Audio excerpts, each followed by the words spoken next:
What is the actual release date for the Scribble Jam documentary? I don't know. Well, But not it's quite. this year. Yes, it should be 26. Yeah. Okay. It's right there. Like, it's right there. Like, when this tour is finished, I will come back and finish.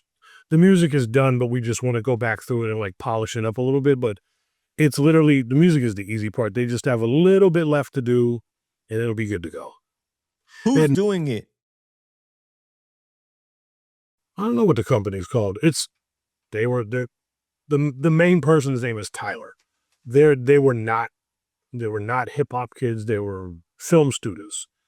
And as the story goes, like their professor, who was a Scribble Jam fan, suggested maybe you guys could do a Scribble Jam documentary. And then I think they hit me up on IG a few times, and I never talked to them. I didn't want to talk to them. Oh, you just hearted their message?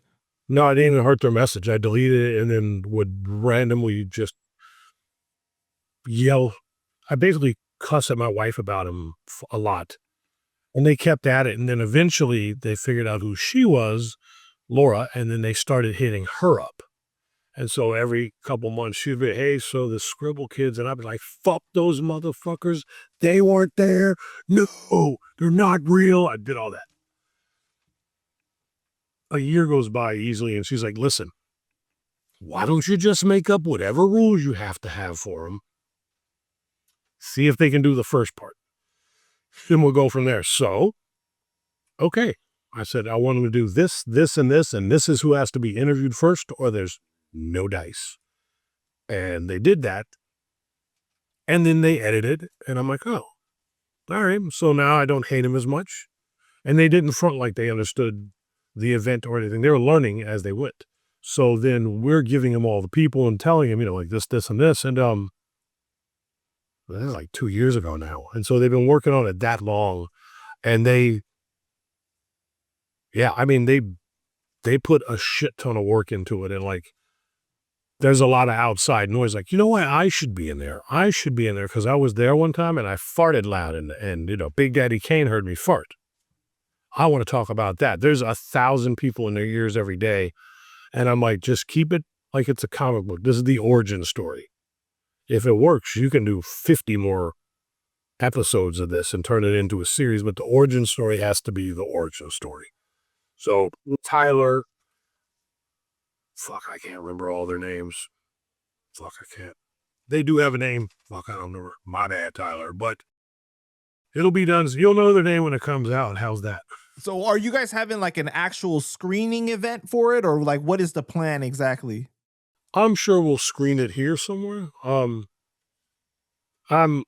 100% positive that it's just when they finish it, it's going to be Netflix or Prime or something like that's going to pick it up. I mean, it'll get screened, but I 100% guarantee you, because those entities are already circling and have been for about a year. Oh, wow. There's blood in the water. They want it. You know what I mean? That's dope, man. Yeah, I guess. Do you guys still have any merch left over? I have a garage full of DVDs. Literally. Like I have the old, like these record shelves, but the ones that I built that are now the shelves for your crap in the garage, the whole top thing is nothing but Scribble Jam DVDs. Oh no, I'm talking about the new merch that you guys had created for the documentary. That's all them. That's all them. Oh, like that's all them. Okay. Nick I think Nick did the designs and the kids got the place to do it. Like I got time for that.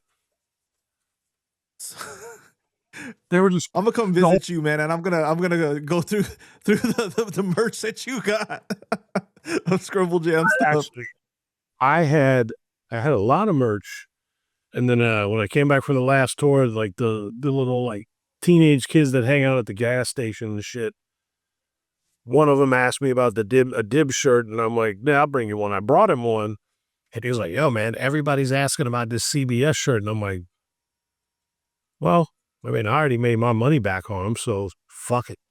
And I literally got rid of all the excess tour merch and all the back catalog of shirts and shit, I just kept giving them to this kid AD, and he would stand in front of BP and smoke weed and sell shirts. And he would go through like 50 in a day and literally just catch them like, oh shit, it's a Grippo shirt. It's a CBS shirt. They would just buy it, buy them. So I cleaned out my entire back room back there with the kid on the corner. Did he give you a cut of it, or he just kept all the money? I didn't want a cut of it. I wanted to help. Wow. The point was I already made more than my share back because it was extra. And the ones that would have been there for 10 years, like, we'd been made our money back. The whole point was, ideally what I was going to do was try to get him on doing merch for somebody on some tour. Like, he was good at it. Like, I'm like, you can make a decent living, like, if you, this merch company or this merch company. And then he shot someone over the summer and went to jail. So. Damn. Sorry to hear that. Cincinnati. He'll be out soon. He'll be out in like 2 weeks. Like, I'm back. You got any merch? Yo, why can't you get like Eminem or like a Rhymefest or one of these guys that benefited off of Scribble to sponsor? You know what I mean? Like, I guess we never really thought. Like, also, I would have felt like I was bothering you. Like, and that wasn't.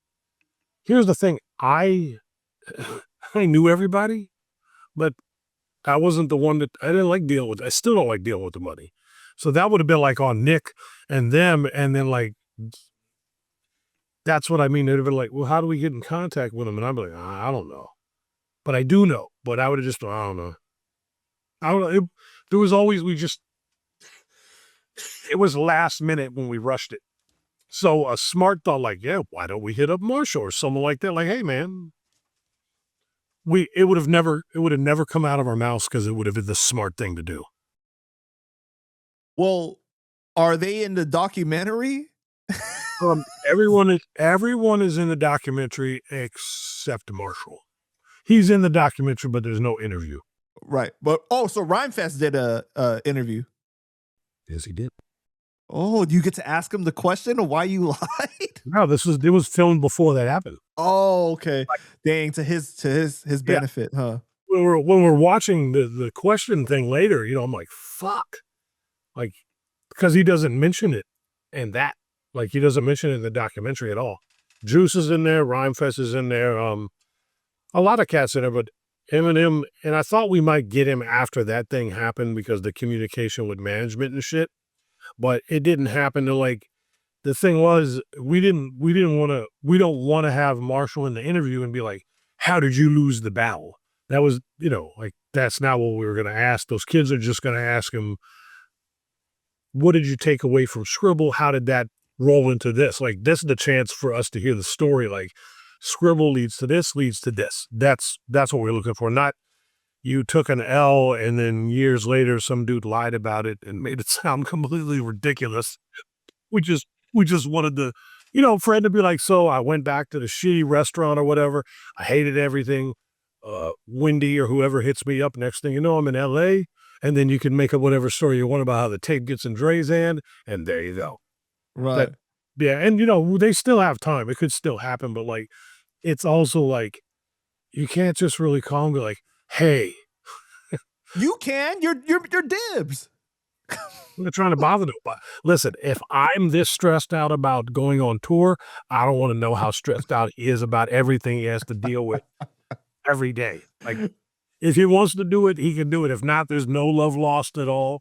Like, it's still a good story because, we have the footage of all the battle shits in there, so it still plays good. Right. I mean, and then what, you guys could license that one footage that you have of him talking about Scribble Jam, right?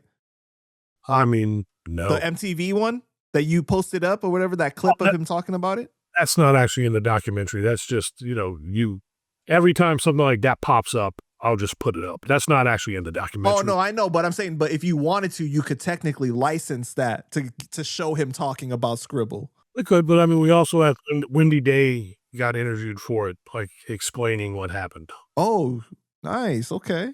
Yeah, she did an interview. She had a problem doing it. Yeah. She real cool. That's dope, man.